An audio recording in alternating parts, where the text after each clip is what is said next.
ওই যে কথায় বলে না, মা হলেও জ্বালা না হলেও জ্বালা, কথাটা কিন্তু 100% ঠিক। দেখুন, মা হলে কিছু কিছু দায়িত্ব, বেশ অনেকটাই দায়িত্ব ঘাড়ে এসে পড়ে।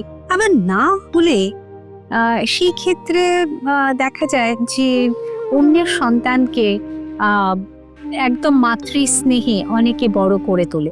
যে গল্পের কথা আপনাদের বলতে চাইছি, আজও পড়লে শুনলে চোখে জল এসে যায়। দুই মা, অথচ এক মা হলেন গর্ভধারিণী, আরেকজন হলেন পরম মাতৃস্নেহে তাঁরই ছেলেকে বড় করে তুলেছে। কোন ছেলের কথা বলছি বলুন তো? এখনো ধরতে পারেননি? বেশ, উত্তরটা বলেই দিচ্ছি। শরৎচন্দ্র চট্টোপাধ্যায়ের লেখা বিন্দুর ছেলে আপনারা শুনতে পারবেন অ্যানিমেট্রিক্স প্রাইম স্টোরিজে। কেমন লাগলো শুনে সেটাও কমেন্ট করতে কিন্তু ভুলবেন না। ভালো থাকবেন, ভালো রাখবেন।